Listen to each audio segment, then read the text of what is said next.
अमृत पीजे।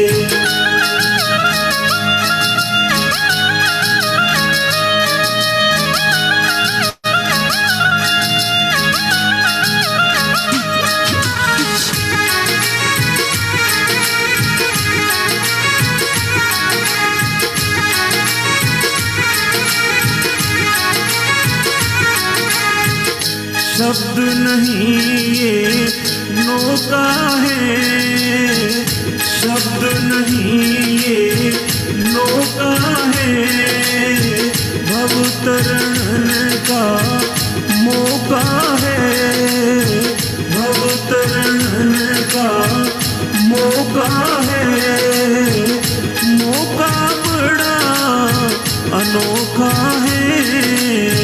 सब विद्वाणी शरण गई रे, आरत श्री शब्दों की कीजे, आरत श्री शब्दों की कीजे। गुरुमुख निसृत अमृत पीजे, आरत श्री शब्दों की कीजे। गुरुमुख निसृत अमृत पीजे।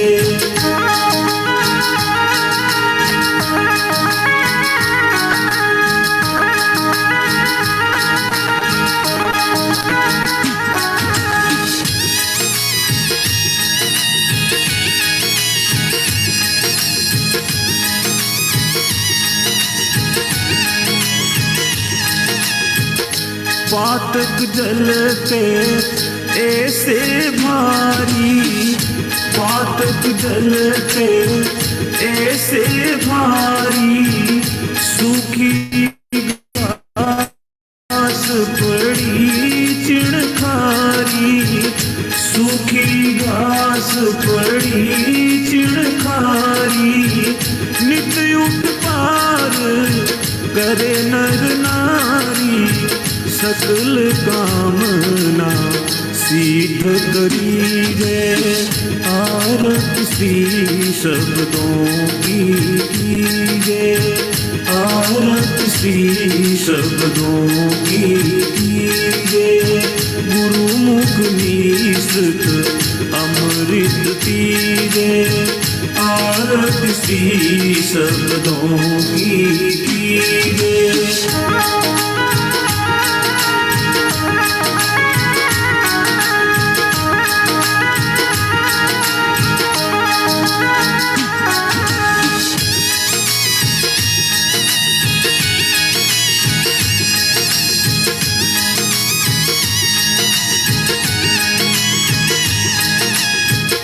छह शास्त्र अर वेदन चारी, छह शास्त्र अर वेदन चारी। सब ग्रंथन का सार विचारी, सब ग्रंथन का सार विचारी। कोटि कोटि पढ़ उतरे पार, हृदय कमल उसे आसन दीजे। आरत श्री शब्दों की कीजे, आरत श्री शब्दों की कीजे। गुरुमुख निसृत अमृत पीजे, आरत श्री शब्दों की कीजे। गुरुमुख निसृत अमृत पीजे।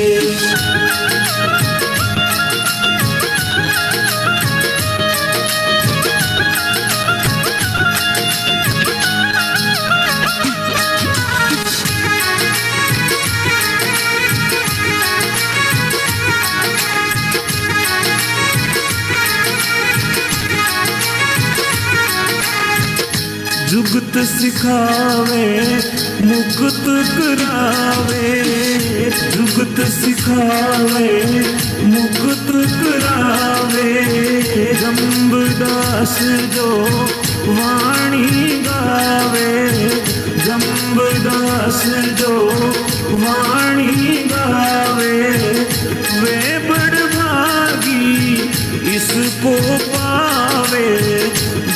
पर गुरु जागो जीरी है, आरती शब्दों की कीजिए, आरती शब्दों की कीजिए। गुरुमुख निसृत अमृत पीजिए, आरती शब्दों की कीजिए। गुरुमुख निसृत अमृत पीजिए।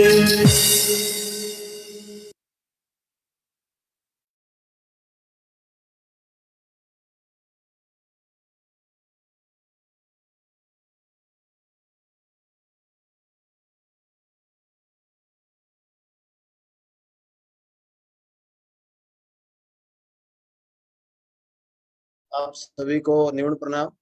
जामवाणी साहित्य अकादमी के इस आभासी मंच पर आप सभी श्रोताओं और दर्शकों का हार्दिक स्वागत और अभिनंदन है। मैं निवेदन करूंगा आदरणीय श्री विनोद जमदास जी से कि वे कृपया आगे की कार्यवाही को संपादित करें।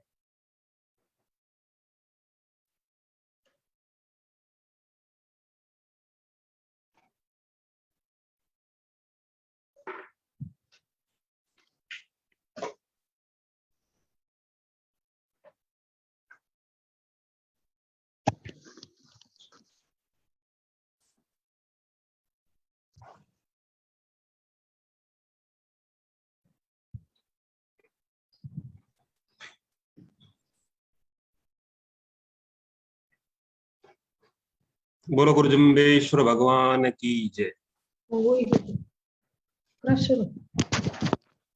वकील साहब हेलो हेलो। हाँ जी, आवाज आ रही है जी। ठीक है। जामवाणी साहित्य अकादमी की संवाद श्रृंखला के इस 41वें एपिसोड में आप सबका स्वागत है। आपका एक बहुत महत्वपूर्ण विषय मातृशक्ति के बारे में मेरे साइज में ना चैट में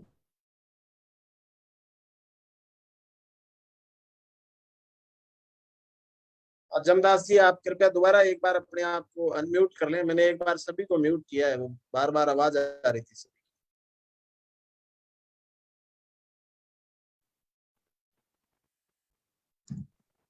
आदि आबादी की बात तो बहुत जोर शोर से की जाती है, परंतु जैसा हमारे यहाँ पर धरातल में देखा जाता है वो बात होती नहीं है। जननी और जन्मभूमि को हमारे शास्त्रों में स्वर्ग से बढ़कर बताया गया है, और उसी जननी की मातृशक्ति की बात जामवाणी साहित्य में किस प्रकार की गई है, किस प्रकार जामवाणी साहित्य ने मातृशक्ति को महत्व दिया है, इसी विषय को लेकर के हम आज आपके सामने हाजिर हैं। आप सब दर्शकों का जामवाणी साहित्य अकादमी की ओर से इस आभासीय मंच पर स्वागत है। अब मैं आज की मंच संचालन की कार्रवाई के लिए हमारे श्री अनिल जी धारणिया, सहायक प्रोफेसर हैं राजकीय महाविद्यालय रतिया फतेहाबाद हरियाणा में, उनसे निवेदन करूंगा कि वो मंच पर आए और आज की आगे की कार्रवाई को वो इस प्रकार जामवाणी साहित्य अकादमी मंच पर किस प्रकार बहुत ही सुंदर तरीके से पेश करेंगे, करते रहे हैं। मंच संचालन का बड़ा लंबा अनुभव रहा है उनका। मैं अनिल जी का स्वागत करता हूँ। अनिल जी कृपा है।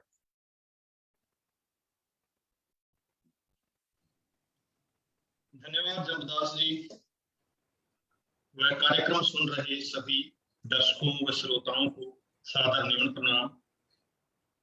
जामवाणी साहित्य संवाद श्रृंखला में आज 41वीं कड़ी में हम जामवाणी साहित्य में मातृशक्ति की महिमा विषय पर चर्चा कर रहे हैं। तो जामवाणी साहित्य एक महासागर की तरह है जिसमें बहुत से अनगिनत मोती छिपे पड़े हैं, अभी तलाश की बहुत संभावना।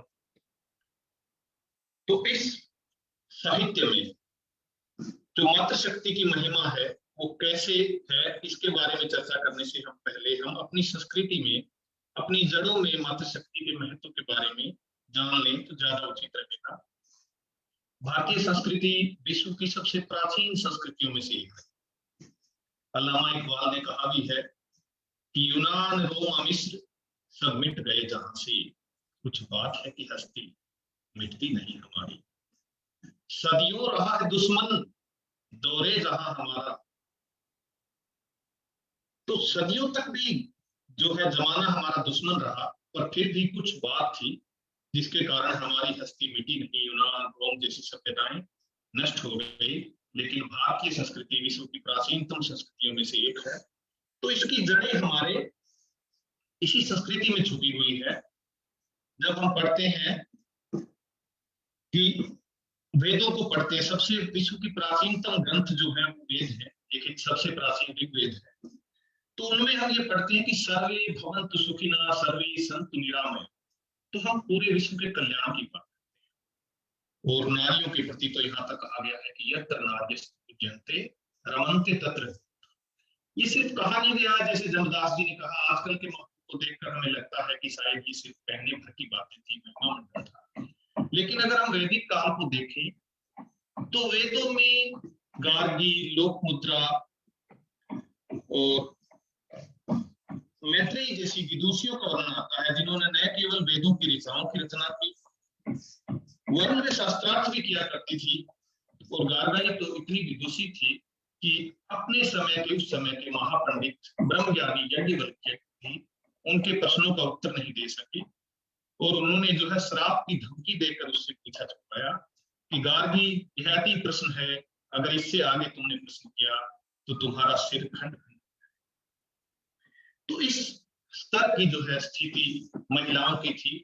अगर हम मानव के विकास की कहानी पढ़ते हैं तो उसमें यही आता है कि पहले परिवार मातृसत्ता प्रधान थे, लेकिन बाद में जैसे जैसे भोजन की तलाश में मनुष्य ने बाहर जाना शुरू किया और स्त्रियों ने घर में रहकर बच्चे संभालने शुरू किए, तो ये सत्ता परिवर्तन हुआ और समाज पितृसत्तात्मक हो गया। पुरुषों ने, क्योंकि वही नीति नियंता थे, तो अपने हिसाब से उन्होंने अपने नियम बनाए। तो वैदिक काल में हर यज्ञ, क्योंकि यज्ञ उनके लिए बहुत महत्वपूर्ण कर्मकांड था, हर यज्ञ में महिला की उपस्थिति अनिवार्य थी। वो सहधर्मिणी थी, अर्धांगिनी थी, सिर्फ कहने भर को नहीं, उसका एक एक्टिव रोल होता। लेकिन इसके बाद जो है वो समय आया पराधीनता और दासता का। मध्यकाल में जो यमन आक्रमणकारी थे उन्होंने भारत को पदलित कर दिया, यहाँ की राज सत्ताएं नष्ट हो गई, संस्कृति पे भी बहुत जो है प्रहार हुई। तो वक्त के साथ परिस्थितियां बदल। अब आतताइयों के डर से महिलाओं को पर्दे में रखा जाने लगा, घर में कैद कर दिया गया और उनका छोटी उम्र में ही विवाह कर दिया गया ताकि किसी अनहोनी से बचा जा सके। तो इस स्थिति ने धीरे धीरे स्त्रियों की स्थिति है वो उनको घर की चार दीवारी में कैद करके रख दिया और समाज को भी लगा कि शायद ये घर की चार दीवारी ही ठीक है। तो ये जो स्थिति थी मध्यकाल की, इसी युग में यूं कहा जाता है कि क्योंकि भारत में राजनीतिक गुलामी आई तो आचार्य रामचंद्र शुक्ल कहते हैं इससे भक्ति काल का उदय हुआ, जबकि ऐसा कुछ नहीं है। भक्ति का उदय दक्षिण भारत में हुआ था और वो बड़ा ही निरापद शांत क्षेत्र था। तो क्या आप लोग ठीक से सुन पा रहे हैं दर्शकगण? जी बिल्कुल, बढ़िया बढ़िया आ रहा है, जारी रखिए। धन्यवाद, धन्यवाद सर। तो थोड़ी सी आवाज तेज रखो बस अनिल जी, थोड़ी सी आवाज तेज रखो। ठीक है सर। तो गुरु जम्बेश्वर 15वीं शताब्दी में हुए, उन्होंने उस समय के हिसाब से बहुत ही एडवांस सोचा। भक्ति काल के बारे में ये कहा जाता है कि ये नारियों के बारे में जो है भक्त कवियों के विचार अच्छे नहीं थे। आमतौर पर जो है उन्हें नाथों से प्रभावित मानने के कारण नारी नरक का द्वार है, जैसे जो है कुछ उदाहरण दिए जाते हैं और कबीर का उदाहरण दिया जाता है कि नारी की झाई पर अंधा हो जाए। लेकिन ये एक पक्षी चित्रण है। कबीर जी ने नारी की कामिनी रूप की निंदा की है, भामिनी रूप की। उन्होंने ये भी कहा है कि संत सती और सूरमा यही पटतर कोई ना है, अगम पंथ को पग धरे दिगे तो कहा संत। उन्होंने एक नारी की तुलना जो है सती सतवंती नारी की तुलना वो एक सूरमा शूरवीर योद्धा से और संत से ये अगम रास्ते पर पैर रखते हैं, और अगर ये दिख जाए तो इन्हें समाने के लिए कुछ जगह। इसी प्रकार वो जाम्बोजी थे, वो किसी भेदभाव के खिलाफ थे। उन्होंने कहा है कि तैया सासू तैया मासू तैया देह दमोही, उत्तम मध्यम क्यों जानती। जब वही सांस है, वही श्वास है, वही मांस है, वही रक्त रुधिर, तो हम पुरुष को उत्तम और नारी को मध्यम क्यों मानते हैं। उन्होंने भी उसी वैदिक काल की पुनर्स्थापना करते हुए नारी को हवन पे, यज्ञ पे जो है वो बराबर बिठाने का दर्जा दिया, और विष्णुई समाज में उसके स्थान की पुनर्प्रतिष्ठा करने का सार्थक प्रयत्न किया।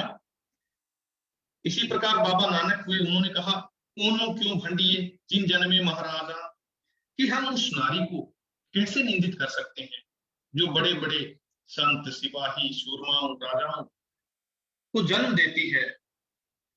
तो गुरु महाराज ने जो मातृ शक्ति को महत्व दिया था, वो महत्व इसलिए दिया गया क्योंकि समाज नारी को अबला समझता, जबकि वो अबला नहीं है, सबला है। उन्होंने ये उदाहरण से सिद्ध किया है, क्योंकि जब वो नारी शक्ति के रूप में बचेंद्री पाल बनती है तो उसके बुलंद हौसलों के आगे माउंट एवरेस्ट की ऊंचाइयां कम पड़ जाती है।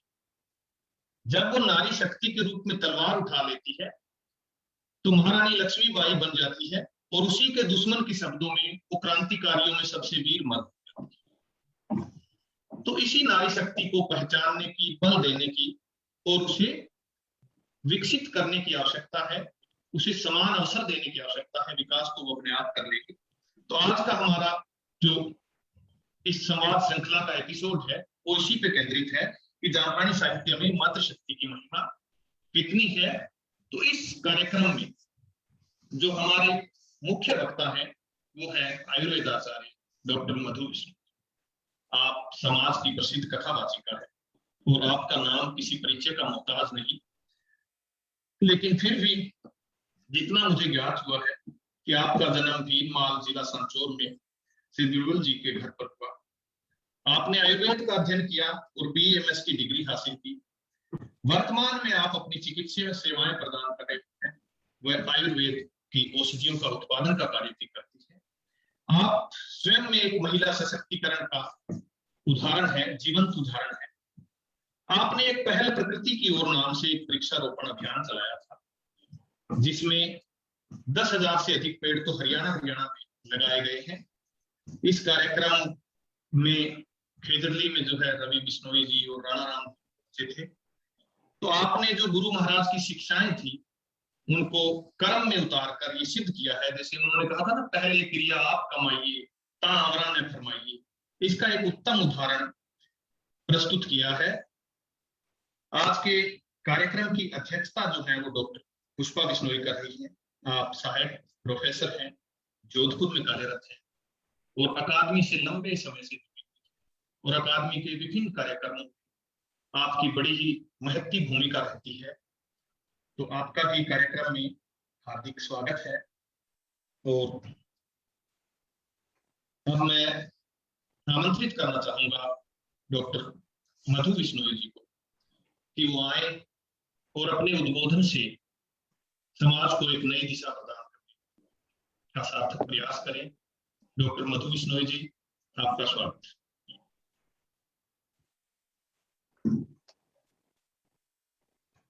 आप सभी को मेरा हार्दिक निवन प्रणाम, नमस्ते, अभिनंदन।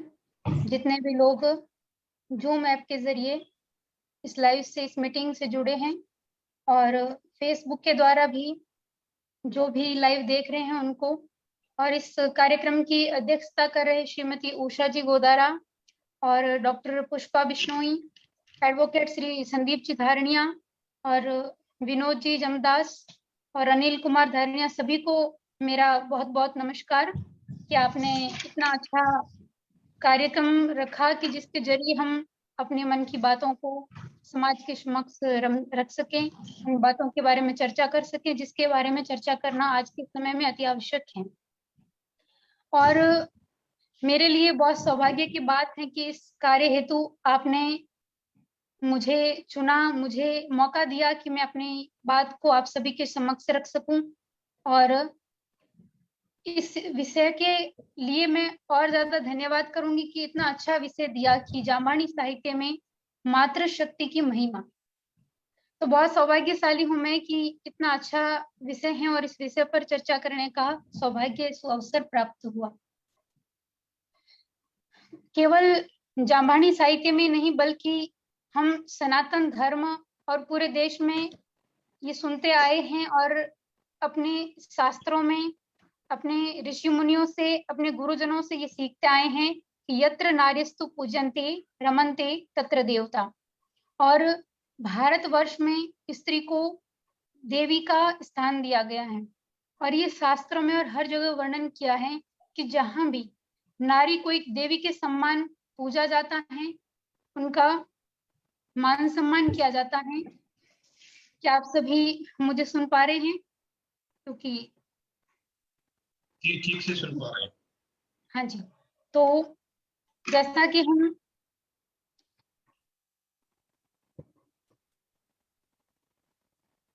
एक्चुअली वो क्या है कि डिस्प्ले पे चेंज हो रहे हैं वीडियोस और आवाज। हाँ जी,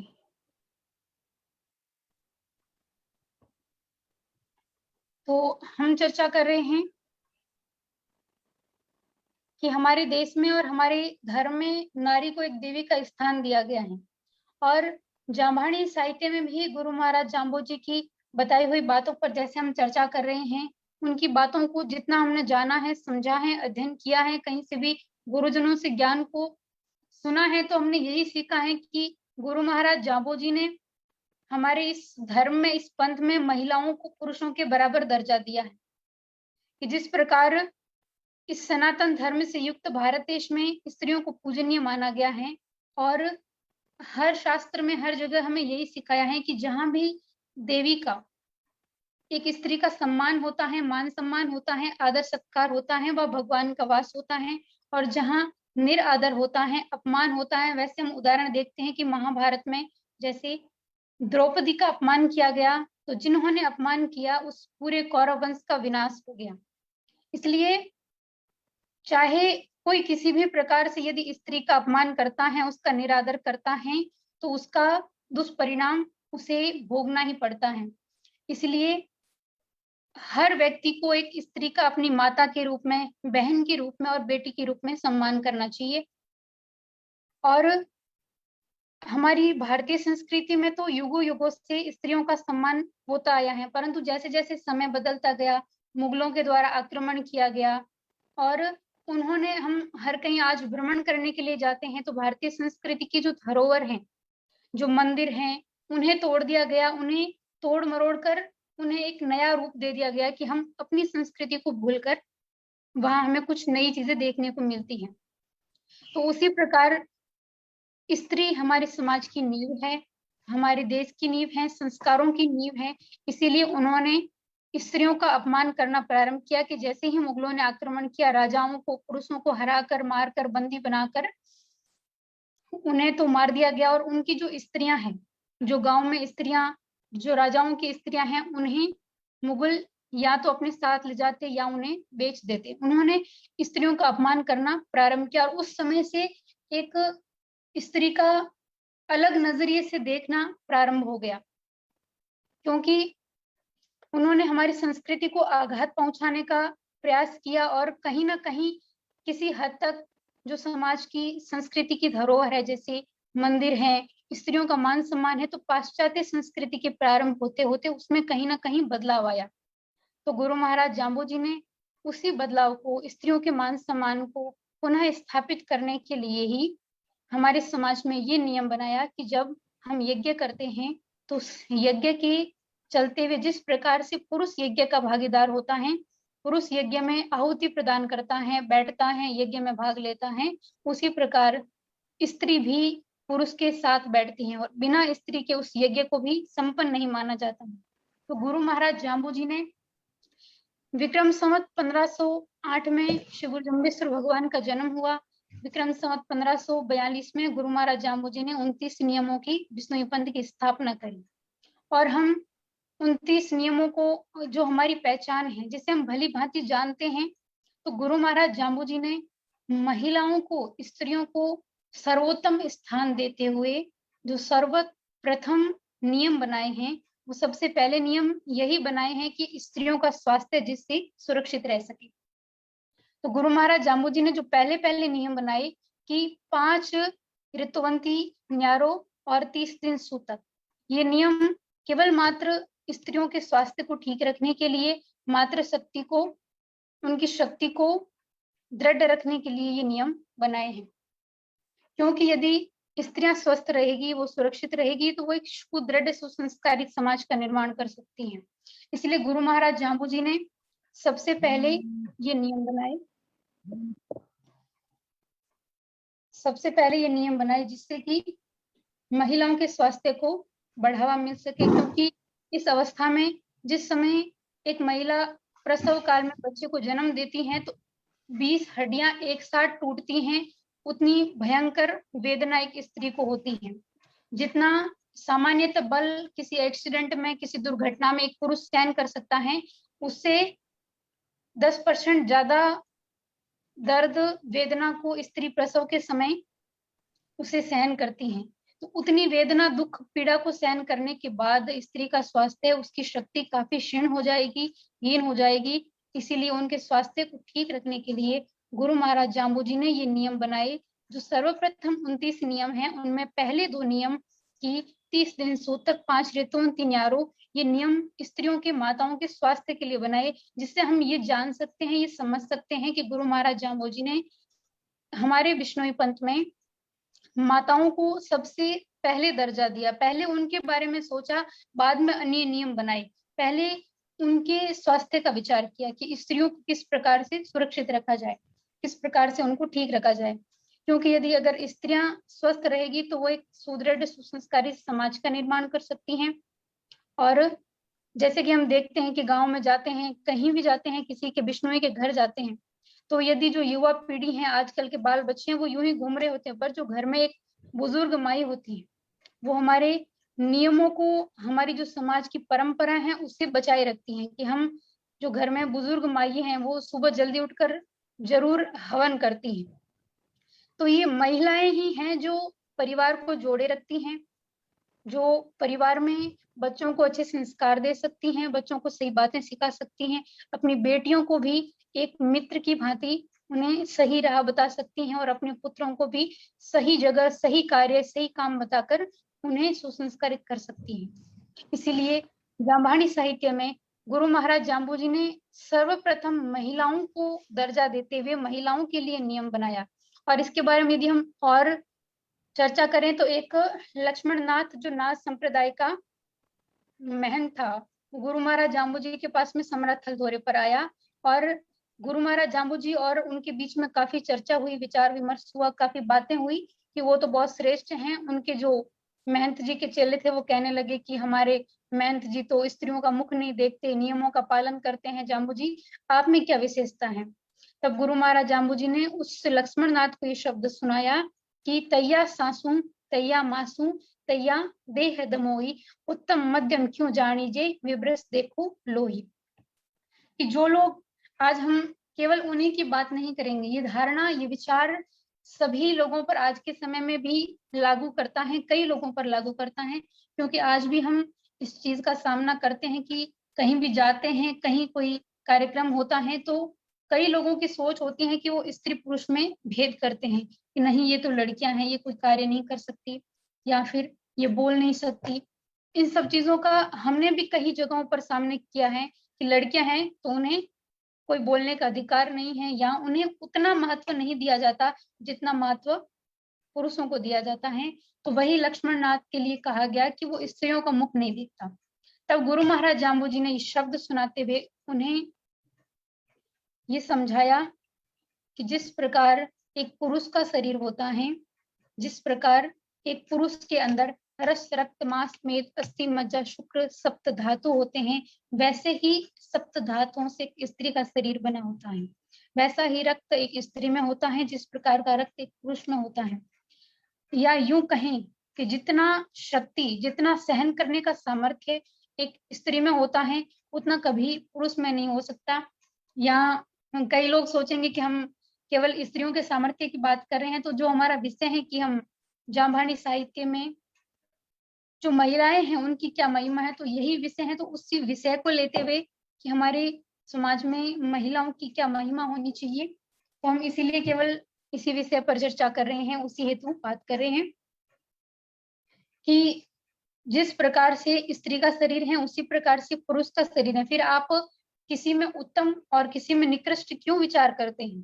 कुछ लोग ये क्यों सोचते हैं कि नहीं वो श्रेष्ठ हैं वो कम है, बल्कि हम ये सोचें कि भगवान तो स्वयं, कि हम किसी भगवान को याद करते हैं जैसे भगवान श्री राम, तो भगवान ने तो अपने से पहले ही भगवान ने अपनी जो अर्धांगिनी है स्त्री है अपनी पत्नी को दर्जा दिया है कि जैसे हम राम भगवान को याद करते हैं तो उनसे पहले सीता राम कहते हैं कि सिया राम।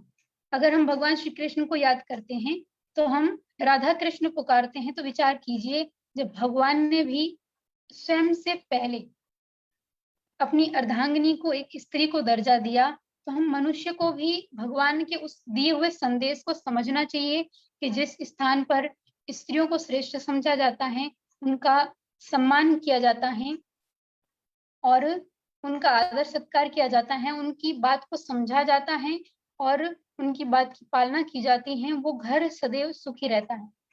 और इसीलिए मैं यही कहूंगी कि समाज निर्माण में एक महिला का बहुत ही महत्वपूर्ण योगदान होता है। और जिस समय से ये पृथ्वी, ये सृष्टि प्रारंभ हुई, उसी समय से महिलाओं का योगदान बराबरी में बनता रहा है। कि हम बात करें यदि माता सावित्री की, अनुसुईया की, अहिल्या की, तो हर स्त्री ने अपने सतीत्व का पालन करते हुए, अपने नियमों का पालन करते हुए उन्होंने एक समाज में नया उदाहरण पेश किया है। यहाँ तक कि स्त्री में इतनी क्षमता होती है, इतनी शक्ति होती है कि वो इस सूर्य को उदय होने और अस्त होने से भी रोक सकती हैं। ऐसा हम अपने शास्त्रों में पढ़ते आए हैं, अध्ययन करते आए हैं, अपने गुरुजनों से सुनते आए हैं। और हम विचार करें कि आज के आधुनिक समय में हर क्षेत्र में देखें, चाहे वो राजनीति के क्षेत्र में हो, चाहे वो पढ़ाई के क्षेत्र में हो, यहाँ तक कि हमने हमारे देश में कल्पना चावला जैसी महान स्त्रियां हो जिन्होंने अंतरिक्ष की यात्राएं की, तो आज महिलाएं सेना में भी भर्ती हो रही हैं। ऐसा कोई क्षेत्र नहीं है जहां महिलाएं भाग नहीं ले रही हैं, जहां महिलाओं का आधिपत्य नहीं है। चाहे हम सेनाओं में देखें, महिलाएं वायुयान उड़ा रही हैं, महिलाएं डॉक्टर्स हैं, महिलाएं जज हैं, महिलाएं वकील हैं। हर क्षेत्र में महिलाओं का पुरुषों से कंधे से कंधा मिलाकर बराबर का योगदान है। तो उसी योगदान को समझते हुए उसी योगदान को हम सबको अपनाना चाहिए, चाहे वो कोई पुरुष हो, चाहे वो कोई स्त्री हो, हम सबको उस योगदान को अपनाना चाहिए। और मैं ये नहीं कहूंगी कि सिर्फ पुरुष ये सोचते हैं या समझते हैं कि नहीं भाई लड़की हैं तो ये काम नहीं कर सकती, या लड़कियां लड़कों के बराबरी नहीं कर सकती। यहाँ तक कि कई स्त्रियां, माताएं भी ये सोचती हैं, माताओं ने भी इसी सोच को बढ़ावा दिया है, तभी जाकर लोगों में ये सोच बढ़ती गई है। जी, जैसे ही घर में कोई लड़का होता है तो उसे अलग नजरिए से अलग चीजें सिखाई जाती हैं, और लड़की होती है तो उसे अलग चीजें सिखाई जाती है कि बेटा तुम तो लड़की हो, तुम्हें ऐसा रहना पड़ेगा, ऐसा पहनना पड़ेगा, ऐसा करना पड़ेगा। तो मातृशक्ति से भी जो सुन रही हैं या जो भविष्य में इन चीजों को सुनेगी, मातृशक्ति से भी यही निवेदन करूंगी कि वो जो संस्कार अपनी बेटियों को देती है कि उनके लिए क्या सही है क्या गलत है, उन्हें किस रास्ते पर चलना चाहिए, ऐसे ही संस्कार मातृशक्तियों को आज के समय में अपने बेटों को भी देने चाहिए कि वो बाहर जाए तो किस प्रकार से एक महिला का आदर सत्कार करे, किस प्रकार से उन्हें अपनी, जो अगर कोई लड़का है पुरुष से अपनी बहन का तो खूब आदर सत्कार करेगा, पर जैसे ही वो बाहर जाता है तो दूसरी लड़कियों को उस नजरिए से नहीं देखता जिस नजरिए से वो अपनी बहन को देखता है। तो हर स्त्री को, हर परिवार में अपने बेटों को भी ये संस्कार देना चाहिए कि हर लड़की को वो अपनी बहन की भांति समझे, और अगर बाहर जाए तो उसे किस प्रकार से रहना चाहिए, किस प्रकार के उसका फ्रेंड सर्किल होगा, किस प्रकार से उसका आचरण हो, कैसी गलत चीजें उसे नहीं करनी चाहिए। तो इस प्रकार के संस्कार माताओं को, जिस प्रकार से वो बेटियों को सिखाती हैं, बेटों को भी सिखाने चाहिए, जिससे आने वाले समय में हम आजकल महिला सशक्तिकरण के कार्यक्रम करते हैं, महिलाओं की, बालिकाओं की शिक्षाओं की पढ़ाई के लिए हम जोर देते हैं, तो हम लड़कियों को बाहर भेजने के लिए डरते हैं कि आज हम भी अगर किसी भी कार्यक्रम के लिए बाहर निकलते हैं, कहीं बाहर जाते हैं, तो घर वाले जरूर ये कह के भेजते हैं, चाहे उन्हें हम पर पूरा भरोसा है कि हम सही हैं और हमें किसी प्रकार का डर नहीं है, फिर भी कि दुनिया ठीक नहीं है, थोड़ा सही से ध्यान देकर रहना चाहिए, ध्यान देकर चलना चाहिए। क्योंकि अगर हम बेटियों को बाहर पढ़ने के लिए भेजते हैं तो इस दुनिया को देखते हुए हमें डर रहता है। हमें अपने बेटों को ये संस्कार देने चाहिए कि जब वो बाहर जाए, बाहर रहे, तो उन्हें दूसरी बहनों के साथ किस प्रकार से व्यवहार करना चाहिए, किस प्रकार से उनके साथ में आचरण उनका होना चाहिए। तो हम बात कर रहे हैं कि महिलाओं का हमारे समाज में क्या योगदान है। तो यदि समाज में जितना आदर सत्कार पुरुषों को दिया जाता है, जितना सम्मान, जितना बढ़ावा पुरुषों के लिए है, उतना यदि महिलाओं को मिलेगा, तो कहते हैं कि वो घर बहुत भाग्यशाली होता है जिस घर में बेटा होता है, परंतु वो घर सौभाग्यशाली होता है जिस घर में बेटी का जन्म होता है। क्योंकि बेटा तो केवल एक कुल को चलाता है, परंतु अगर सुसंस्कारित बेटी होगी तो वो 2 कुलों का निर्माण करती हैं, 2 कुलों को रोशन करती हैं, कि अपने जब तक वो अपने पिता के घर रहती हैं, अपने पिता के घर को अच्छे से, अपने पिता के संस्कारों को आगे लेकर जाती हैं, और जैसे वो ससुराल जाती हैं तो एक परिवार को जोड़ कर रखती हैं, उस परिवार की सुख समृद्धि को आगे बढ़ाती हैं। इसीलिए बेटियों में है जितना सामर्थ्य होता है, जितना सामर्थ्य एक महिला में होता है, चाहे वो दया की भावना का हो, चाहे वो त्याग की भावना का हो, दुख पीड़ा सहन करने का हो, या जितना दृढ़ हृदय एक स्त्री का होता है उतना पुरुष का नहीं होता। कि हम देखें कि यदि किसी समाज में होती रहती कि किसी पुरुष की मृत्यु हो जाती है और उसके कई बाल बच्चे भी हैं, और यदि किसी स्त्री की मृत्यु हो जाती है तो पीछे परिवार का संभालना, परिवार की देखभाल करना पुरुष के लिए बहुत कठिन हो जाता है। वो उस तरीके से परिवार को नहीं चला पाता है यदि उसकी पत्नी की मृत्यु हो जाए।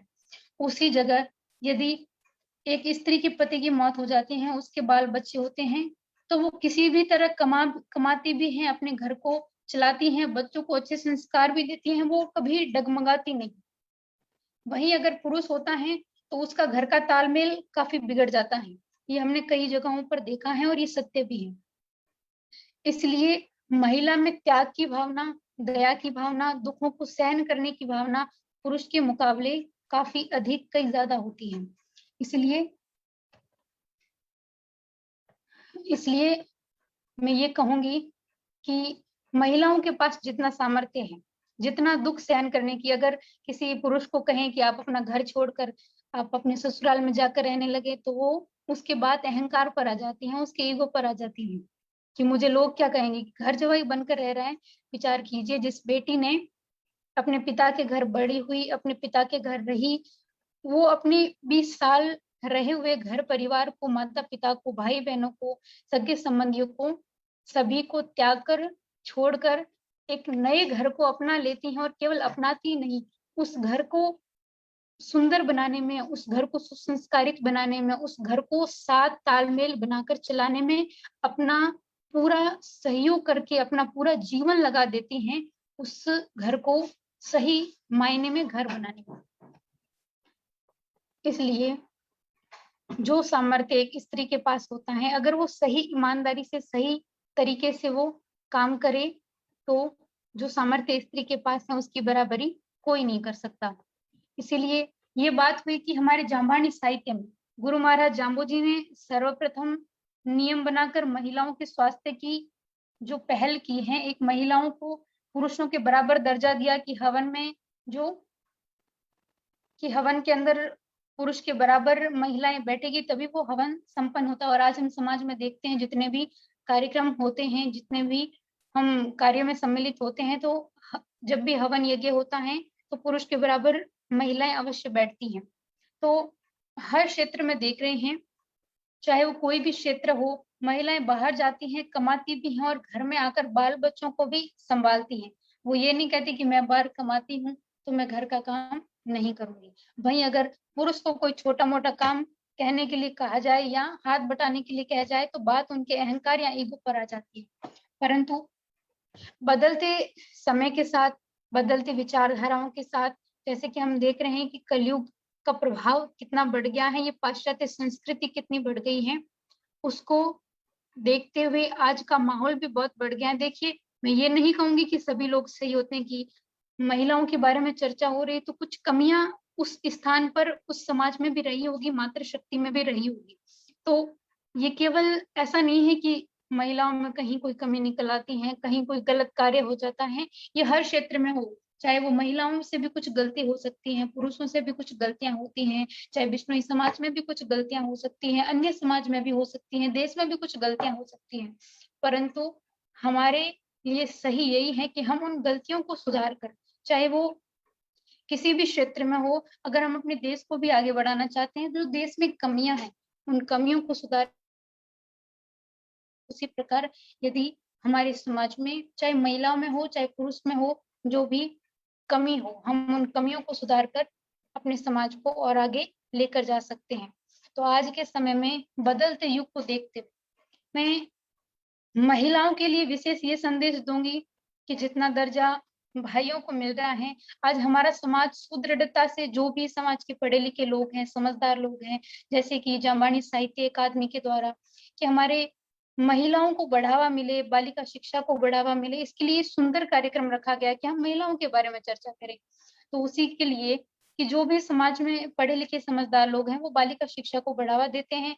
हमारे पढ़े लिखे माता पिता भी हमें अधिक से अधिक बार पढ़ने के लिए भेजते हैं, नौकरी करने के लिए भेजते हैं, अच्छा काम, भरोसा करते हैं, विश्वास करते हैं। तो मैं महिलाओं से यही निवेदन करूंगी कि जो भरोसा, जो विश्वास, जो सम्मान हमें समाज दे रहा है, हमें आगे बढ़ाने के लिए जो सहयोग कर रहा है, उस सहयोग को, उस सम्मान को कभी आप व्यर्थ ना जाने, उसका मान सम्मान करें, उसकी इज्जत रखें। क्योंकि पाश्चात्य संस्कृति को देखते हुए कई लोगों की विचारधारा बदल गई है, उनका रहन सहन, उनका तरीका भी बदल गया है, कि चाहे जो नए समय की, आधुनिक समय की पाश्चात्य संस्कृति की बालिकाएं हैं, लड़कियां हैं, उनको थोड़ा सा, जो देखिए कई लोग सही नहीं हो सकती है, अच्छी नहीं होती, बल्कि मैंने, ये मेरा पर्सनल अनुभव है और कई लोगों से इस बारे में डिस्कशन है और अनुभव है, कि जो शुरू से बाहर रही हैं, पढ़ी लिखी हैं, वो अपने माता पिता का जितना आदर सत्कार करती हैं, उनका मान सम्मान करती हैं, उनके संस्कारों को अपनाती है, उनकी बातों को अपनाती है, उतना यदि कुछ समय के लिए आधी पढ़ाई गांव में की, फिर उनको बाहर पढ़ने के लिए भेज दिया जाता है, तो वो ऐसे हवा में उड़ते हैं कि पता नहीं कहाँ पहुंच गए, और फिर बाहर जाकर वो गलत काम करने लगते हैं, या कुछ गलत गलतियां हो जाती हैं, ऐसी उनकी आयु होती है। इसलिए मैं मातृशक्ति से निवेदन करूंगी कि अपने बच्चों को अच्छे संस्कार दें। बालिकाओं से निवेदन करूंगी कि आपको माता पिता, परिवार के लोग विश्वास करके आपको अच्छी शिक्षा देकर, आपको समझाकर पढ़ने के लिए बाहर भेजते हैं, तो जिस भरोसे से, जिस विश्वास से वो बाहर भेजते हैं, उस भरोसे को कभी आप तोड़े नहीं, उसे आप व्यर्थ ना जाने दें, उसे आप बनाए रखें, और जिस उम्मीद से भेजा है उस पद को प्राप्त करके, पढ़ लिख के कोई अच्छी पद को, नौकरी को प्राप्त करें। और हम और महिलाओं की बात करें तो यदि बालिकाओं की शिक्षा पर ध्यान दिया जाए, हम देखते हैं कि हर समाज में बालिकाओं के लिए हॉस्टल बने हुए हैं, उनके रहने के लिए, उनके पढ़ने के लिए अलग अलग जगहें ली गई हैं। वहीं इस क्षेत्र में हमारे समाज में बहुत ज्यादा कमियां हैं, कि मैंने कई समाजों में, दूसरे समाज से भी कहीं जाते हैं, समाज में बातें होती है कि हमारे समाज के हर गांव में, हर शहर में जहाँ पढ़ने की अच्छी उपलब्धता हो, वहाँ हर जगह हॉस्टल है लड़कियों के लिए, लड़कों के लिए। वहीं हमारे समाज ने केवल और केवल बढ़ावा दिया है, तो वो इसी क्षेत्र में कि लोगों ने पैसा इकट्ठा किया, चंदा किया, और उस चंदे से ले जाकर मंदिर बना दिए। हाँ, मैं मानती हूँ कि मंदिरों का होना भी आवश्यक है, क्योंकि उनमें हम सब लोगों की आस्था है, और पूरा गांव समाज उस आस्था से जुड़ा हुआ है और जुड़ा रहता है जहां मंदिर होते हैं। परंतु उसी के साथ साथ जितना पैसा हम मंदिर के लिए लगाते हैं, जितना पैसा हम अन्य कामों के लिए लगाते हैं, लोग चंदा करते हैं, इकट्ठा करते हैं, उसी की जगह अगर लोग चंदा करके, पैसा इकट्ठा करके, वहीं हर गांव में जितनी बालिकाएं पढ़ने वाली हैं अपने अपने गांव का चंदा इकट्ठा करके हर क्षेत्र में, जो शहर है पास में जोधपुर जयपुर, वहां जमीन लेकर बालिकाओं के लिए हॉस्टल बनाए जाए, उनके लिए कम से कम फीस हो जितनी वो दे सके, उनके लिए संभव हो, क्योंकि गांव में लड़कियां रहती है उनके पास खूब टैलेंट है। आजकल हम देख रहे हैं खेल कूद में भी खूब टैलेंट है, परंतु परिवार से कोई सहयोग करने वाला नहीं, ना पास में इतना पैसा कि वो बड़े स्तर पर जा सके। इसलिए हम सबको मिलकर ऐसा काम करना चाहिए कि जिससे हर क्षेत्र में हर जगह बालिकाओं के लिए पढ़ने के लिए हॉस्टल हो, विद्यालय हो, और हम सबको मिलकर इसकी और एक नई पहल करनी चाहिए। क्योंकि यदि एक महिला पढ़ी लिखी होगी तो वो अपने बच्चों को पढ़ा सकती हैं, उन्हें अच्छे संस्कार दे सकती है। और यदि महिलाएं पढ़ी लिखी नहीं होगी तो अगर वो बच्चे खुद ही नहीं पढ़े लिखे तो बच्चे क्या कर रहे हैं उन्हें कैसे पता चलेगा? तो बच्चे पढ़ तो कुछ और रहे हैं, फिर माँ पूछेगी बेटा तुम क्या कर रहे हो, बताते कुछ और हैं, मोबाइल में क्या देख रहे हैं कुछ नहीं पता होगा। इसलिए यदि महिलाएं पढ़ी लिखी होगी तो उनके बच्चे क्या कर रहे हैं, मोबाइल में क्या देख रहे हैं, और उन्हें क्या पढ़ना चाहिए, किस समय बाहर जाते हैं, कैसे उनके मित्र हैं, किस किस से वो बात करते हैं, और किस किस प्रकार से वो सोशल मीडिया का यूज करते हैं। अगर महिलाएं पढ़ी लिखी होगी तो वो इन सब चीजों का ध्यान रख सकती हैं, और वो पढ़ी लिखी होगी तो 29 नियमों को भी पढ़ सकती हैं, शब्दवाणी को पढ़ सकती हैं, शब्दवाणी को पढ़कर अपने बच्चों को सिखा सकती हैं, पढ़ा सकती, जिससे समाज में जो हमारे 29 नियम हैं, जो गुरु महाराज जाम्बू जी की प्रदान की हुई शब्दवाणी है, वो हमेशा के लिए बनी रहेगी। और उस शब्दवाणी को, उन नियमों को बनाए रखने के लिए हमें महिला शिक्षा पर अधिक से अधिक जोर देना चाहिए, बढ़ावा देना चाहिए, और जितना हो सके बालिकाओं को पढ़ाकर और सही समय पर ही उनका विवाह करना चाहिए। क्योंकि हम ये देखते हैं कि लड़कियों को स्कूल भेजा, 10वीं 12वीं पास कर ली, 17-18 साल उम्र हो गई, फिर घर वाले सोचते हैं कि बस बेटा 10-12 पढ़ लिए, अब विवाह करवा दिया जाए और जाकर अगला घर संभालना। आप बेटियों को केवल यही ना सिखाएं कि तुम्हें चूल्हा चौका कैसे संभालना है, तुम्हें घर कैसे संभालना है, तुम्हें रोटियां कैसे बनानी है, उसके साथ साथ ये भी सीखना जरूरी है, परंतु उसके साथ साथ अपनी बेटियों को ये भी सिखाएं कि अपने स्वाभिमान को कैसे बचाना है।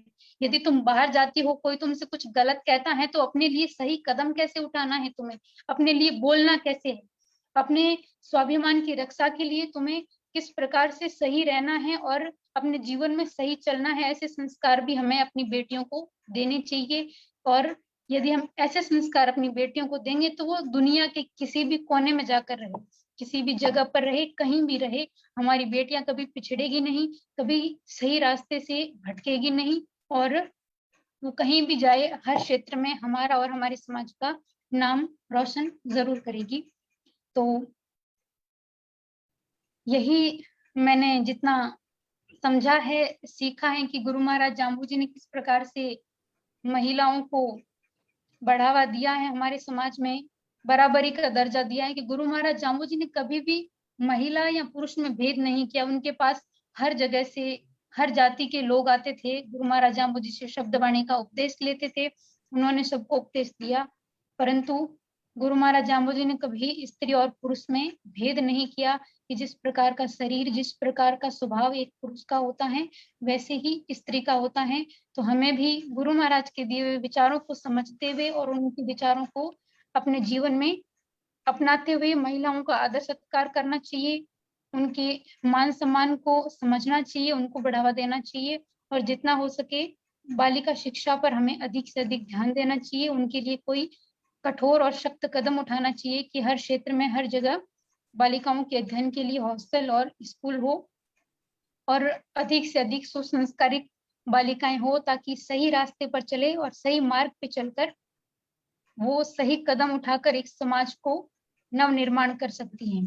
क्योंकि अगर समाज के संस्कार अच्छे होंगे तो हमारे समाज की नींव मजबूत होगी, और यदि नींव मजबूत होगी तो हम उस नींव पर कितनी भी बड़ी इमारत खड़ी कर सकते हैं। और जिस इमारत की नींव मजबूत नहीं होती, वो जैसे आंधी तूफान बाढ़ आता है उसमें बहकर चली जाती हैं, फिर वो नहीं रुक पाती। उसी प्रकार से अगर हमारे समाज में संस्कार नहीं बचेंगे, गुरु महाराज की बताई हुई बातें नहीं बचेगी, तो हम समाज को कई लंबे समय तक आगे सुसंस्कारित रूप से नहीं लेकर जा पाएंगे, केवल नाम के पीछे फिर बिश्नोई लगा रहेगा, बिश्नोइयों के नियम क्या हैं और आने वाली पीढ़ियां उनका पालन कैसे करे, शायद वो नहीं बचेगा।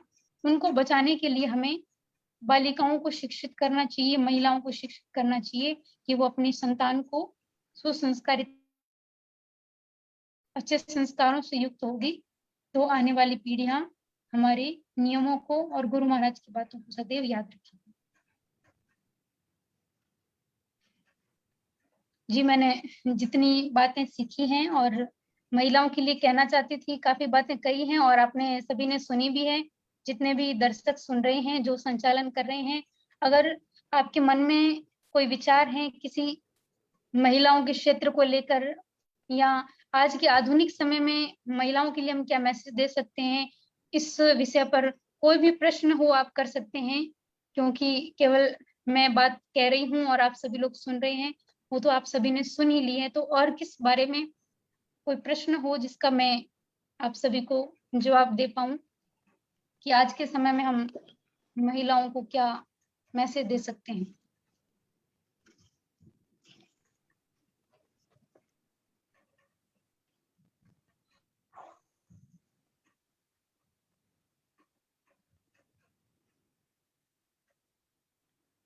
धन्यवाद डॉक्टर मधु बिश्नोई जी। हाँ जी, जहाँ तक मुझे लगता है कि कोई प्रश्न आया नहीं है श्रोताओं की तरफ से।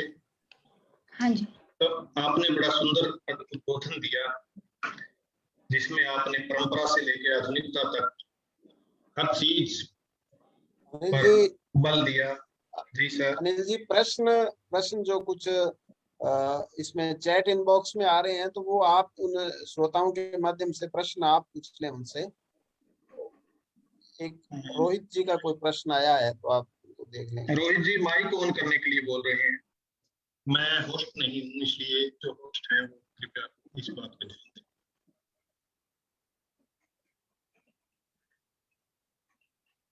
तकनीकी प्रबंधन एडवोकेट संदीप धारनिया जी देख रहे हैं। संदीप जी, रोहित जी कोई प्रश्न करना चाहते हैं, आप उनका माइक ऑन कीजिए। हाँ जी,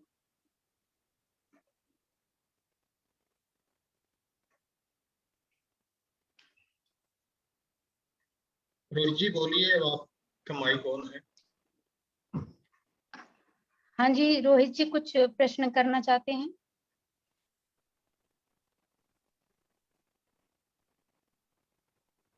हेलो मैम जी,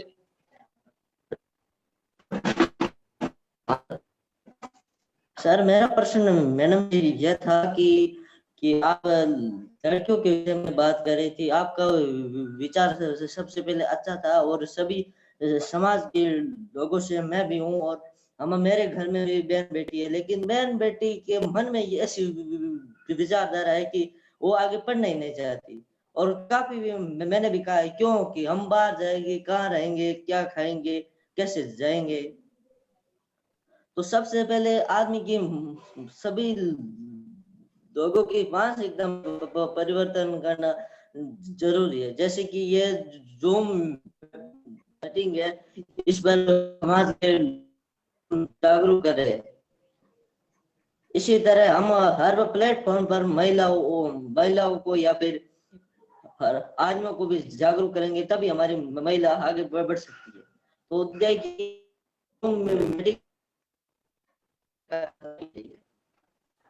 तो सबसे पहले हम महिला को जागरूक करेंगे उसे। जैसे अभी तो हमारे गांव में ये जो पास तो वहां उसके बाद में उसे ससुराल भेज देते हैं और पुत्र को तो समझते हैं, लेकिन पुत्री को खुद नहीं, बाहर कर लिया और बाद में ससुराल भेज देते हैं। सबसे पहले आने की मानसिकता में हम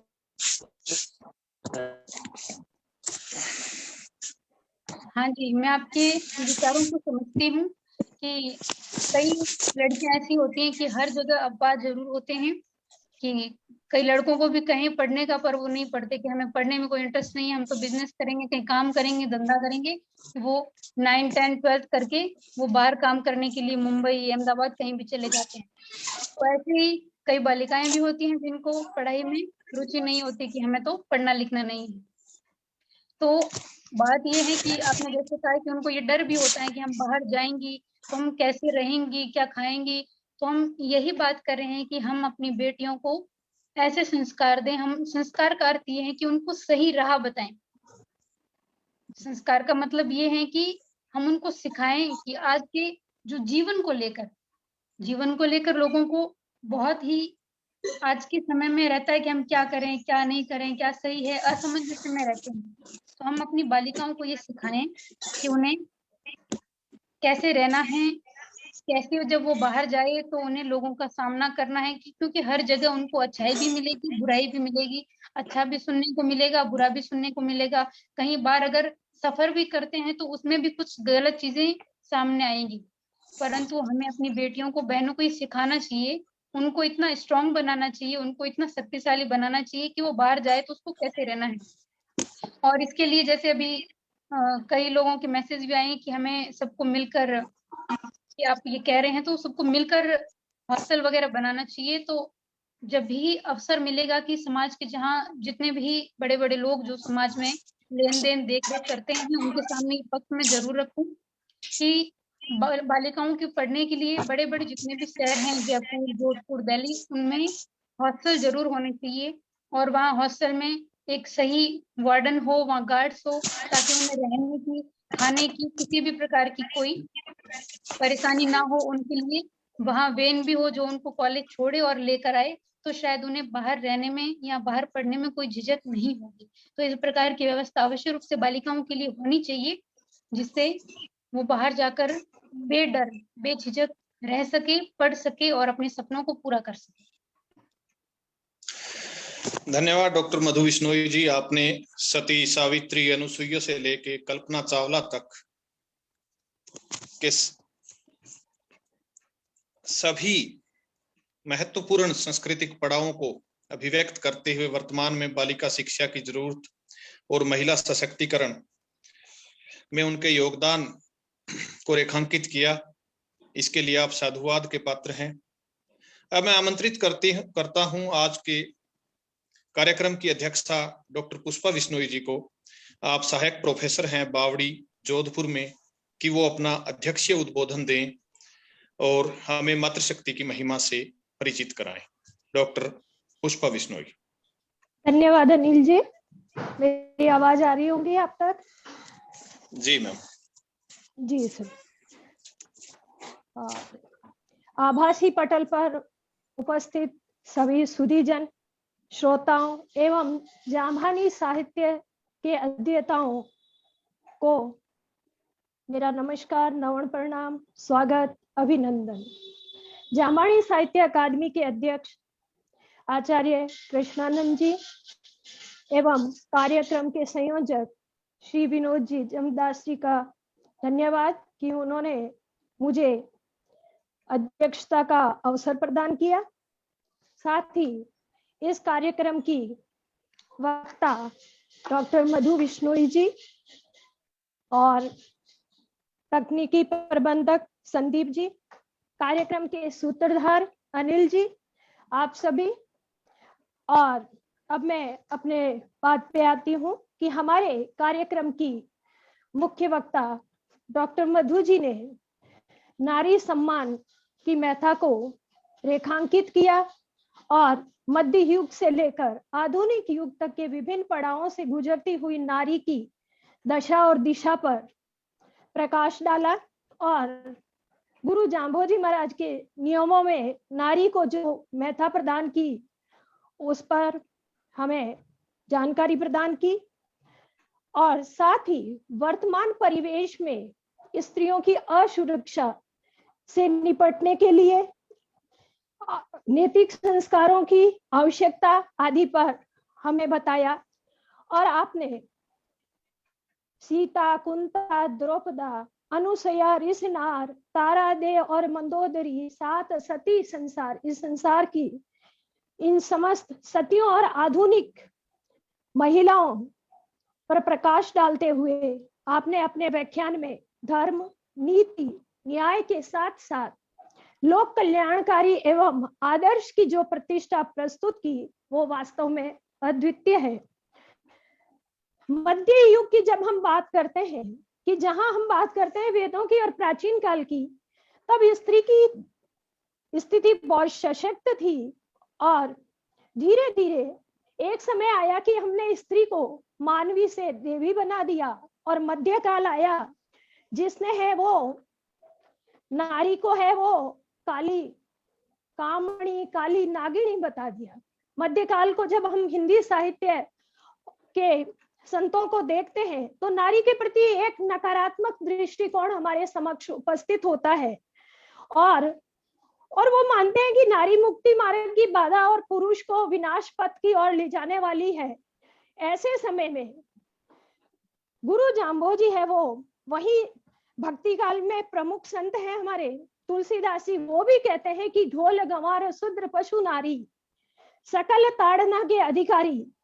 और साथ ही मुगल काल में है स्त्रियों की दुर्दशा कम नहीं थी, राजाओं महाराजाओं की अनेक रानियां होती थी, बहुविवाह की प्रथा थी, और नारी है वो रसातल में पहुंच गई थी। ऐसे समय में गुरु महाराज है वो स्त्रियों के सशक्तिकरण, स्त्रियों में आत्मविश्वास और उनकी अस्मिता की रक्षा के लिए प्रेरणा भरते हैं।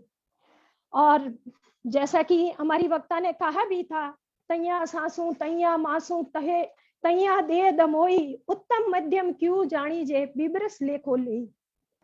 जहां हम बात करते हैं कि स्त्री की बराबरी की, कि स्त्री और पुरुषों की आज जो एक वर्तमान युग में जो बात चल रही है, और स्त्री विमर्श बहुत बड़ा विमर्श है कि स्त्री और पुरुष बराबर है।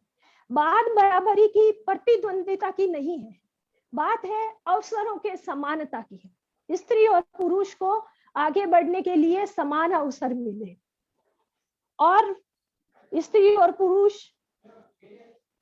एक जैसा शरीर है, मांस है, रक्त प्रवाहित होता है, फिर उनमें भेद क्यों है? और उस भेद को मिटाना और हमारी सोच पर निर्भर करता है।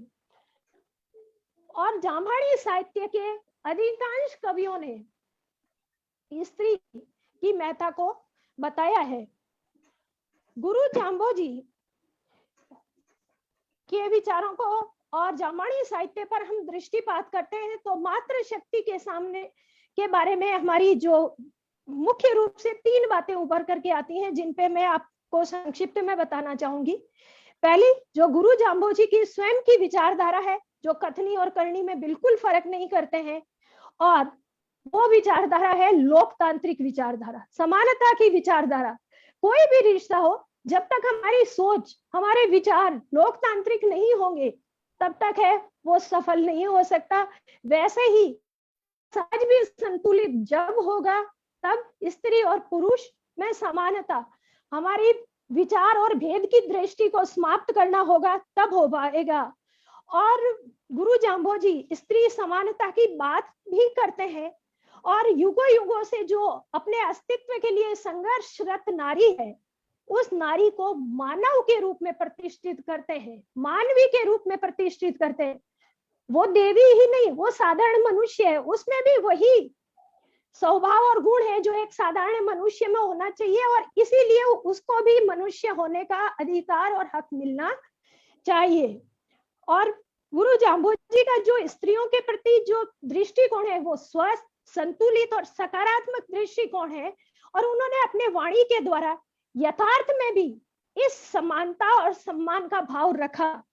जब हम बात करते हैं गुरु जाम्बोजी के हजूरी शिष्यों की, तो उसमें हम उनकी शिष्याओं की भी बात करते हैं, जिनमें आता है 27 लुगाइयों का पुण्य, और वो उनकी शिष्याएं रही है।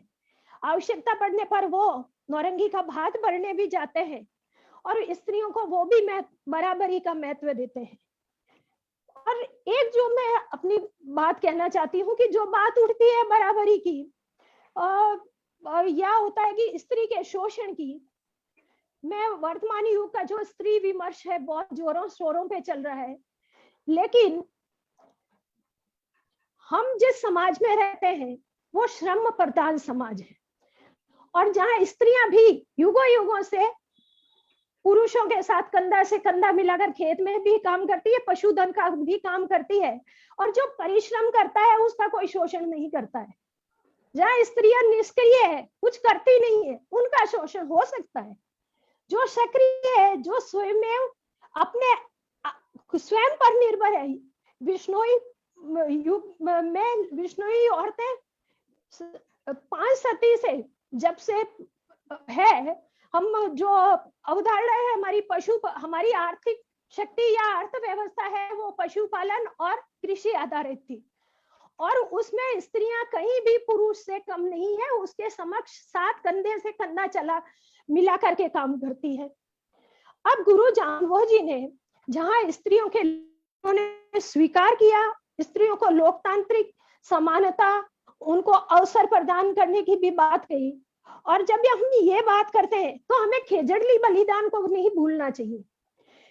जो विश्व में विष्णुओं की पहचान है वो खेजड़ली बलिदान पे आधारित। हम जब बात करते हैं पर्यावरण की, तो सर्वप्रथम जो इतिहास में बलिदान से पेड़ों के लिए रक्त का रंजित पृष्ठ लिखने वाली महिला है, वो एक महिला है अमृता देवी, और उसकी 2 पुत्रियां हैं। 363 शहीदों की जो ये एक लंबी श्रृंखला है, इसका प्रारंभ करने का श्रेय महिला को है। और इन महिलाओं में जब हम बात करते हैं गोरा और कर्मा की, वो भी पेड़ों के लिए दोनों सखियां शहीद हो जाती हैं, तो उनमें इतनी चेतना का विस्तार कैसे हुआ? गुरु महाराज की जो वाणी का प्रभाव है वही है कि जो स्त्री में इतनी सारी चेतना, इतनी सारी शक्ति लाया। और वैसे यही बात है। और दूसरी मैं यहाँ 2 प्रमुख बातें और कहूंगी कि गुरु जाम्बोजी स्त्री आदर्श स्त्रियां में आदर्श स्त्रियां हुई है, उनके चरित्रों की उल्लेख करते हैं और जाम्बानी कवि भी करते हैं, और उनके माध्यम से वह संपूर्ण समाज और संपूर्ण स्त्रियों को सीख देते हैं कि हमें उनसे सीखना चाहिए। और तीसरी जो बात है उस पे मैं बाद में बात करूंगी, पहले हम इस पे करते हैं कि स्त्री आदर्श है वो किस तरह हमारे जीवन को प्रभावित कर का उल्लेख किया था। वैसे भी हमारे देश में तो नदियों में गंगा, ज्ञान में गीता और सतियों में सीता को सिरमौर माना गया है। सीता का उल्लेख जाम्बानी साहित्य में गुरु जाम्बोजी महाराज भी करते हैं, और वो कहते हैं तउआ लाज जो सीता लाजी, तउआ लाज जो सीता लाजी और भी लाजत लाजू। जिस प्रकार शील और आचरण का व्यवहार करते हुए और अपनी पारिवारिक और स्त्री जन्य आत्मसम्मान, अस्मिता और रक्षा की है, वैसे प्रत्येक स्त्री को उस आदर्श को ग्रहण करना चाहिए। सीता का उल्लेख जाम्बानी साहित्य में गुरु जाम्बोजी के अतिरिक्त मेहाजी गोदारा कृत रामायण में, महात्मा सुरजन दास जी की रामरासों में और जाम्बानी साखियों में भी देखने को मिलता है, जो सीता के चरित्र से हमें अवगत कराती है। आदर्श नारी, पतिव्रता, कुशल गृहिणी, लोक रक्षिका, आदर्श माता, आदर्श पत्नी, पुत्री के रूप में है। और वो सीता, जब यहाँ मैं मेहोजी रामायण की बात कर रही हूँ, मेहोजी रामायण में एक संवाद है मंदोदरी और सीता के मध्य। जब सीता है अशोक वाटिका में बंदिनी बनाई हुई है और रावण के वहां बंदिनी है, और मंदोदरी आके कहती है सोहड़ सीता कही जय साड़ी, सोहड़ सीता कही जय साड़ी, वर क्यों छोड़ो राम सुहाड़ी। कि तुम इतनी पतिव्रता हो, सीता कहलाती हो, फिर अपने पति राम को क्यों छोड़ा। और बहुत ही सुंदर और निर्भीकता पूर्वक जो प्रत्युत्तर देती है सीता जी, वो देखते ही बनता है कि कहीं वो लाचार या बंदी नहीं है। कितने आत्मविश्वास के साथ वो कहती है रावण मार तुझी रंडी पो, दानव अदोष दियो को दोषो।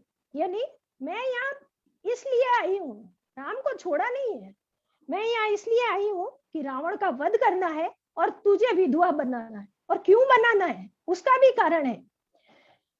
दानव अदोष दियो दोषो, जो निर्दोष थे ऐसे लोगों पर भी दानवों ने, रावण ने अत्याचार किया, जिन पर क्रूरता की, इसलिए उसे अपने पापों की सजा दिलाने के लिए आई हूं। तो हमारे आदर्श कौन है? ऐसी सीता जो बंदी है फिर भी वो अपनी अस्मिता की रक्षा भी करती है और निर्भीक भी है। सीता का इस प्रकार साहस पूर्वक जो चुनौती देना है वह नारी शक्ति का अदम्य उदाहरण है। सुरजन दास जी पूनिया की राम रासों में लिखा है कि जब लक्ष्मण मूर्छित हो जाते हैं राम रावण युद्ध के दौरान, और सीता ने जिस एक मंत्र का वहां है प्रयोग किया है, सर्जित मंत्र, जिसे वो पुनर्जीवित हो सके, और वो सर्जित मंत्र केवल लक्ष्मण तक उपयोगी और सीमित नहीं है, वो संपूर्ण लोक के लिए सर्जित है। यानी सीता के पास, स्त्री के पास इतनी शक्ति है कि वह संजीवनी के समान है, सर्जीव, जीवन दान देने वाली है, सजीव है, विधान करने वाली है, सृष्टि का निर्माण करने वाली है। विधाता ने जो ये सृष्टि रची है उसको यथार्थ रूप में अभिव्यक्ति देने वाली स्त्री ही है। संत डेल जी की जो कथा है ऐदावणी, जिसमें महाभारत के जो स्त्री पात्र है मुख्य रूप से कुंती, द्रौपदी, अभिमन्यु की पत्नी उत्तरा, जिस प्रकार कवि उनका वर्णन करता है वो न केवल 7 सतियों या महाभारत की घटना तक सीमित है, बल्कि आज भी हमारे लिए वो आदर्श है। वर्तमान में कुंती, द्रौपदी और उत्तरा के जो त्याग है, जो सशक्तिकरण है, पति पत्नी धर्म का पालन है, नारी समानता है, उसमें धैर्य है, मानसिक रूप से वो कितनी सशक्त है, और प्रत्येक जीवन की जो प्रत्येक परिस्थितियां है जिसमें उतार है, चढ़ाव है, उसमें भी वह साहस के साथ डटी हुई खड़ी है और उस उत्साह के साथ उनका मुकाबला करती है। और आज हम इस जो भौतिकता का युग है जिसमें हम धैर्य को छोड़ चुके हैं, सहन शक्ति को छोड़ चुके हैं, उस समय में ये नारी पात्र, ये आदर्श हमारा पथ प्रदर्शन करते हैं, हमें एक नई सोच देते हैं, हमें मजबूत बनाते हैं, सशक्त बनाते हैं। और जामवाणी साहित्य और दर्शन है वो पारिवारिक संगठन को सुदृढ़ बनाने वाले कारणों में परिवार के अंतर्गत आजीवन होने वाले विभिन्न संस्कार है जिनका अपना महत्व है। वर्तमान में चाहे संयुक्त परिवार विघटित हो रहे हैं, बहुत तीव्रता से हो रहे हैं, लेकिन जो संबंधों और संस्कारों की जो परंपरा, नैतिकता और मर्यादा है वो आज हमें बचा सकती है। एकल परिवार में रहते हुए भी अगर हम इनका अनुसरण करते हैं तो हम इनकी रक्षा कर सकते हैं। वैसे तो हमारे यहाँ हिंदू प्रथा में पितृ सत्तात्मक परिवार रहे, माता का स्थान है, मातृ शक्ति का स्थान है, वो सदैव सम्मानजनक रहा है। और इसका कारण है उसका मर्यादित जीवन शैली, उसका त्याग सबसे बढ़िया है, उसमें त्याग की भावना है। हमारी प्रमुख मुख्य वक्ता मधु जी ने कहा था नारी में बहुत सहन शक्ति होती है, लेकिन हम देख रहे हैं कि धीरे धीरे हमारी शक्ति है वो क्षीण होती जा रही है और हमें उस सहन शक्ति की आवश्यकता है। और जब हम बात करते हैं महाभारत में, जब युधिष्ठिर है वो देह त्यागने वाले होते हैं तो माता कुंती इतनी शोक में विलीन हो जाती है, और वो विहीन होना उन मातृ शक्ति है, लेकिन वो अपने पुत्र को मरते हुए नहीं देख सकती है। और इसके अतिरिक्त माता की अपनी संतान के प्रति जो अत्यधिक प्रेम है, और सद्भाव भी बात रहे थे कि पुत्रों में संस्कार का अभाव है, वो माँ ही दे सकती है। और जहां तक बात होते हैं कि पुत्र है वो अपनी पिता से अधिक प्रभावित माँ से होते हैं। आज के परिवेश में जो हमारी असुरक्षा है उसका कारण कौन है? हम ही हैं। हम आधुनिक इंस्ट्रूमेंट को तो सीख लेते हैं, लेकिन हमारे नैतिकता, हमारे संस्कारों को हम सिरे से खारिज करते जाते हैं।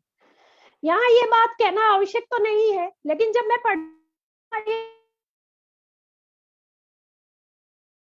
किसी भी कोर्स में नहीं रही, शायद या तो हमें आवश्यकता नहीं है और या आधुनिक युग के वो अनुरूप नहीं है।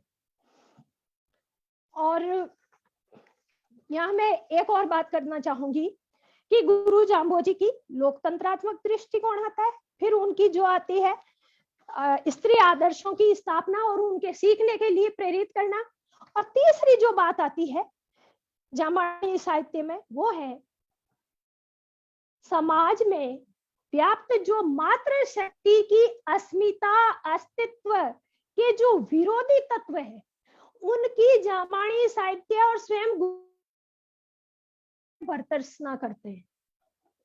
और वो कहते हैं गुरु जाम्बोजी की वाणी में सामान्य स्त्रियों की कहीं भी की उन्होंने स्त्री आदर्शों को कहा, स्थापना लोकतांत्रिक सोच की स्थापना की, इसके साथ उन्होंने सामान्य स्त्रियों पर भी दृष्टि की।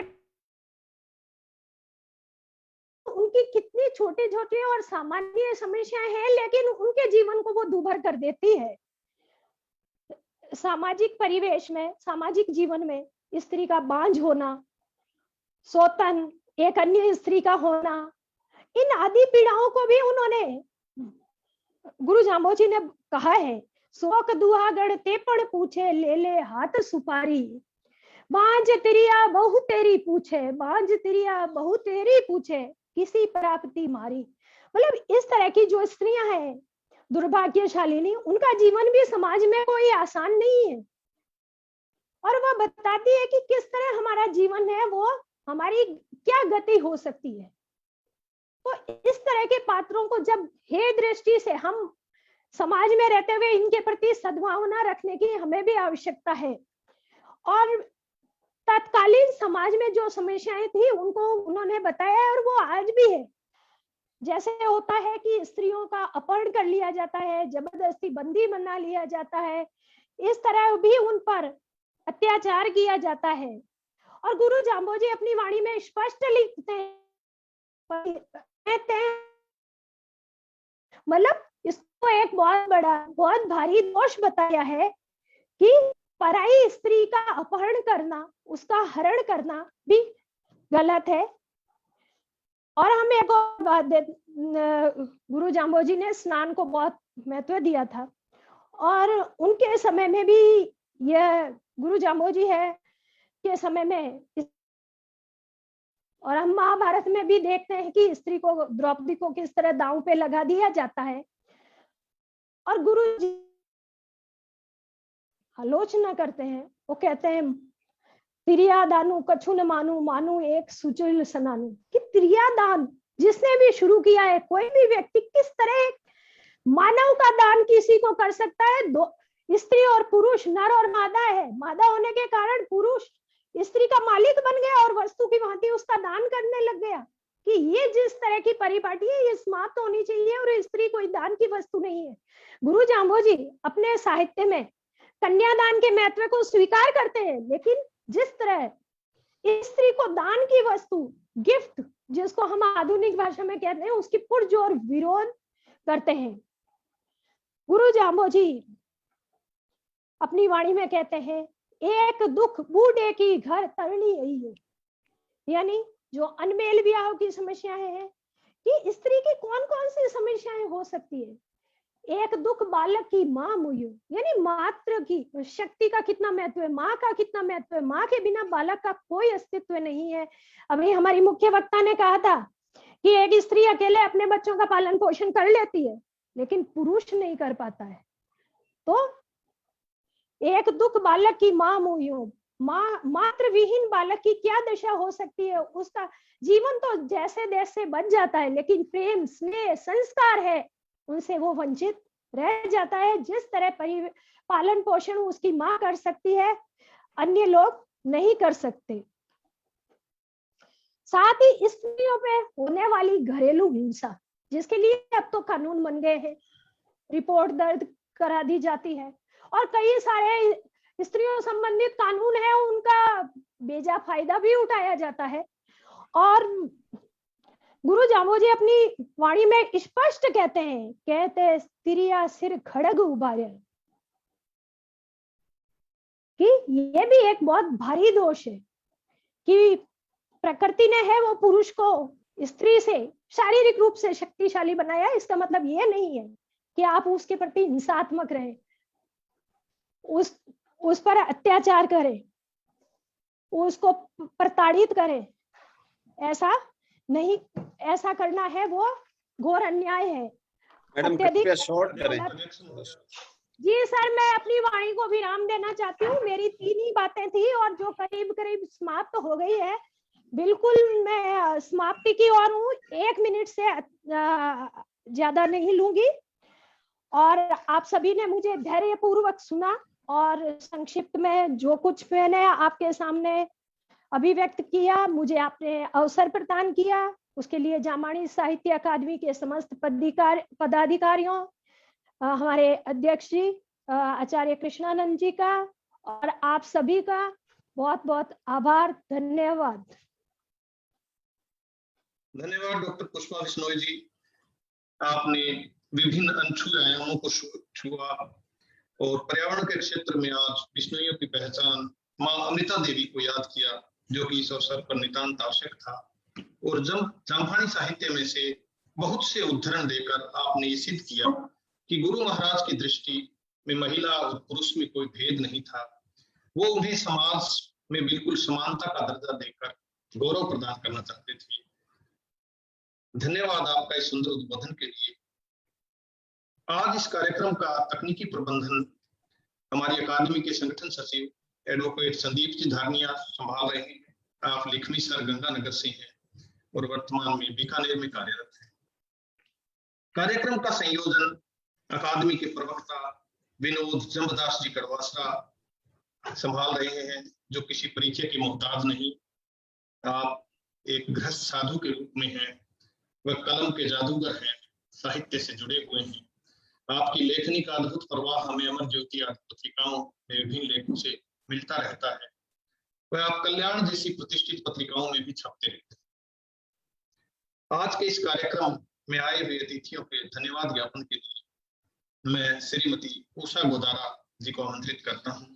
आप वापी गुजरात से हैं और पैसिफिक यूनिवर्सिटी उदयपुर में शोधार्थी है पीएचडी की श्रीमती उषा गोदारा।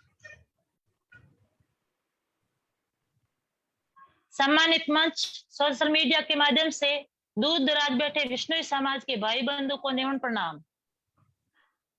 आज मुझे जामवाणी साहित्य अकादमी ने बोलने का मौका दिया, इसके लिए उनको साधुवाद। आज के अध्यक्ष डॉक्टर पुष्पा बिश्नोई, मुख्य वक्ता डॉक्टर मधु बिश्नोई, संयोजक विनोद जी जम्बादेश व तकनीकी प्रबंधक संदीप जी धारणिया, अकादमी संचालक अनिल जी धारणिया का बहुत बहुत साधुवाद। जामवाणी साहित्य अकादमी समय समय पर ऐसे वेबिनार करवाकर जामवाणी गुरु महाराज जम्बेश्वर के शब्दों का जो प्रचार करते हैं, उनके लिए साधुवाद। आज वर्तमान युग में गुरु महाराज जम्बो जी की शिक्षा शब्दवाणी पर जो चर्चा की है, चर्चा के लिए हम एकत्रित हुए। समाज में जो भटकाव हो रहा है, उसको वो भ्रमित हो रहा है, उनको एक करने के लिए जो जामवाणी साहित्य अकादमी कार्यक्रम चला रही है, इसके लिए उनका साधुवाद, बहुत बहुत धन्यवाद। आज की मुख्य वक्ता डॉक्टर मधु बिश्नोई ने महिला के लिए बहुत अच्छा बोला और डॉक्टर पुष्पा बिश्नोई जी ने बहुत उदाहरण देकर बहुत अच्छी तरीके से समझाया, उसके लिए उनका बहुत बहुत साधुवाद, बहुत बहुत धन्यवाद।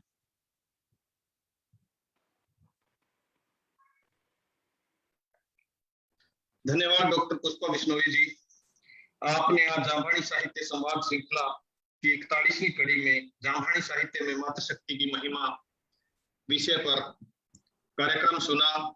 इस कार्यक्रम में, पूरे कार्यक्रम में अकादमी के अध्यक्ष आचार्य कृष्णानंद जी की उपस्थिति सराहनीय रही और आपकी उपस्थिति ही हमारे लिए आशीर्वाद स्वरूप है। इसके अलावा उपाध्यक्ष डॉक्टर बनवारी लाल सकू जी, आरके जी, डॉक्टर सुरेंद्र कुमार जी और अकादमी के बहुत से गणमान्य व्यक्तिगण व समाज के बहुत ही प्रबुद्ध नागरिक इस कार्यक्रम में उपस्थित रहे। आप सभी को ढेरों साधुवाद। जामवाणी साहित्य संवाद श्रृंखला जारी रहेगी। आशा है अगली कड़ी में हम सब फिर से मिलेंगे। कार्यक्रम में आने और अपने कीमती समय देने आप सभी को पुनः धन्यवाद। डॉक्टर मधु बिश्नोई जी, डॉक्टर पुष्पा जी व अन्य सभी सम्मानित सदस्य।